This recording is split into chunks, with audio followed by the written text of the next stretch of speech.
Hey everybody, this is my channel Airsoft Zealot. I'm Shane, and today I'm bringing you the Lancer Tactical LT-107 Alpha Bravo RDC, the Rapid Deployment Carbine. I got this gun from a mystery box from Airsoft Megastore. You probably saw the unboxing. I was less than thrilled to get this Lancer Tactical, just because I buy a lot of mystery boxes and I've never gotten like the top prize or even the top like 10 prizes, so it just kind of sucks to luck out. But after looking at this gun, considering the price point on it, this retails for $150. It is a polymer gun, but it looks pretty nice. The trades look good. It's got a nice ergo grip here. I mean, there's some good features about this gun. After I shoot it and test it out, it actually might be worth $150. I did see it on sale for like $125 on some other places.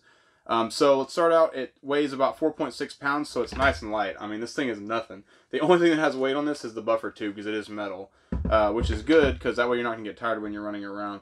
It is a shorter gun. It's a 10.5 inch rail system right here, so it's good for CQB, but honestly, if you put a decent barrel in this thing, upgraded the hop up probably, I'm sure you could go out and use it as an assault gun and have no problem with it whatsoever.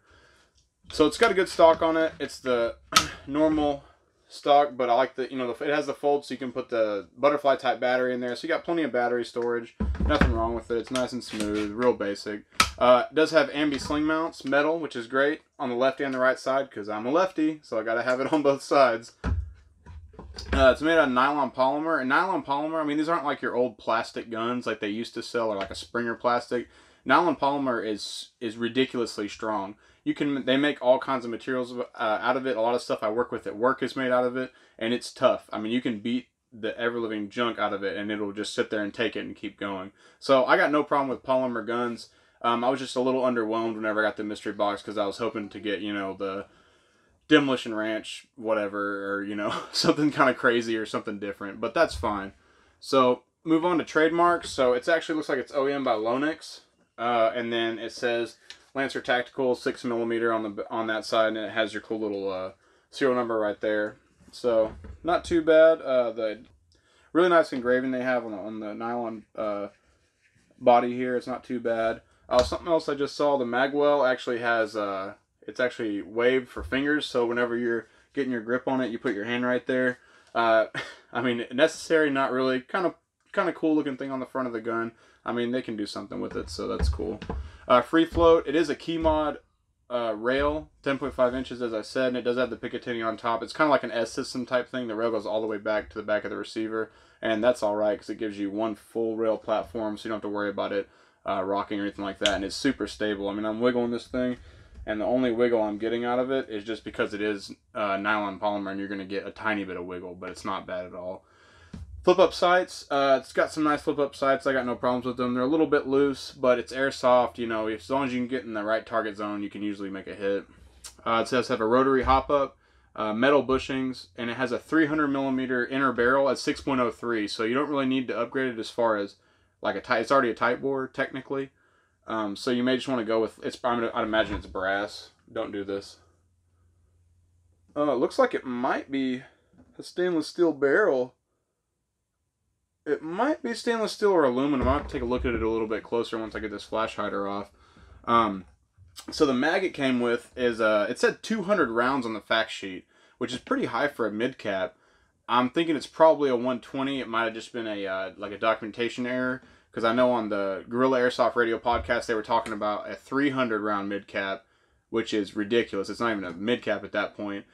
And I was thinking about that when I saw that 200 round mid-cap. Usually mid-cap's like 140 or 180, give or take. If you haven't listened to Guerrilla Airsoft Radio, those guys are pretty funny. I recommend checking them out. I'll put a link down to their latest show or one of their shows in the comments. But I try to listen to them every time they put a show on. I think it's like once every 2 weeks. Anyway, I'm getting off topic. Overall, so would I pay $150 for this right now? If I was looking for a lightweight gun to play with, then yeah, I don't think I'd have a problem just by the build quality of what I see, how it feels.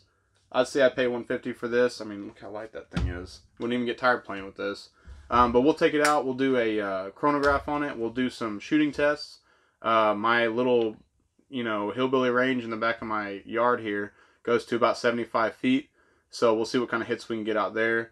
I might throw a few upgrades in this thing and, give it a shot. I've got some heavier guns, so this might be a nice Something nice to play with. It's a little bit lighter if I'm getting tired towards the end of the day. Also, as I said in my unboxing, this is a good loaner gun. There's nothing wrong with this gun as far as the loaner gun goes, because it'll do exactly what it needs to do. It's light. It can take quite a bit of abuse since it is polymer, so I wouldn't be worried about it breaking. You'd have to fall on this thing like really terribly hard for it to break. So what we're going to do is go ahead and I already did a shooting test on this inside, and I blew the, yeah, that was the one where I blew the, what is this thing? The muzzle cover off. Yeah, that guy was on there, shot it, boom. I got a nice slow-mo on my last video, so you can check that out. It's kind of funny. So we're going to take it outside, and then we're going to see what this thing's all about.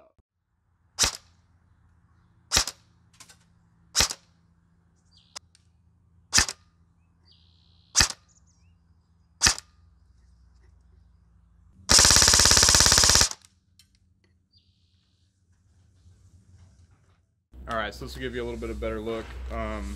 It's kind of a little bit sunny out here. So I'm about 60 feet away from the target. I know it's kind of long probably for this thing to shoot accurately, but we'll take some shots. I got a close-up of the targets down there. You can kind of see where they're hidden. And I'm also using an ICS magazine that I have, not the one that was with it, just for convenience sake. And I do have an 11.1 LiPo in this. I probably wouldn't run 11.1 with this max 7.4. And then even then you might be worried about getting stripped out if you're doing a lot of full auto. But let's take a look.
Alright, so I just got back in from Chrono and the shooting test for the Lancer Tactical.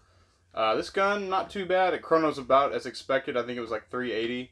I was running an 11.1 LiPo just because I didn't have anything else wired to Tamiya right now. Everything else I have is in Dean's.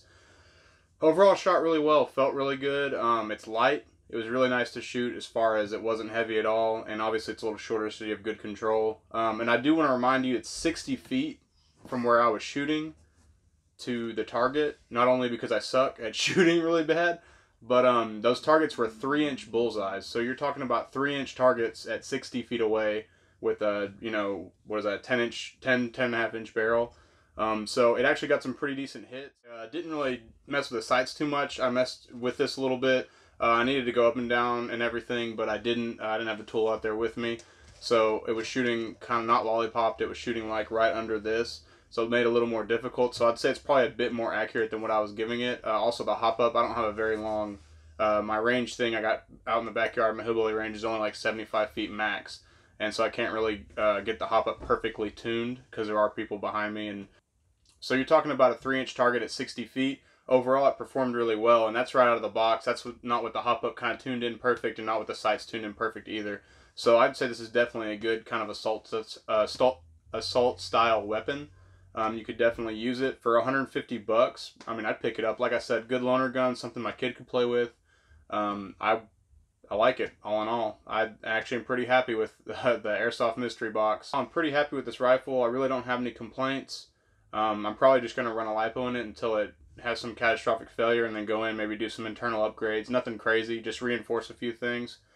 So if you did enjoy my review, please like the video and subscribe to my channel, Airsoft Zealot. Let me bring you some more reviews, some ICS, some other stuff. And I'm also going to try to do a few teching videos and kind of throw that out there. I will have the ACSU 2 Gen 4 install, not on this gun, but on a ICS 2-piece gearbox. And it is, I actually already did it. and filmed it, and I had to modify the gearbox slightly, and I also had to modify the buffer tube. The tube was just because I put Deans on it, and I didn't realize it had a small opening, but I'll get into that and do the other video. I hope you enjoyed the video today. I'm going to put the link to this particular gun on Airsoft Megastore in the item description. And if you can just like my video if you enjoyed it, and please subscribe to my channel, Airsoft Zealot.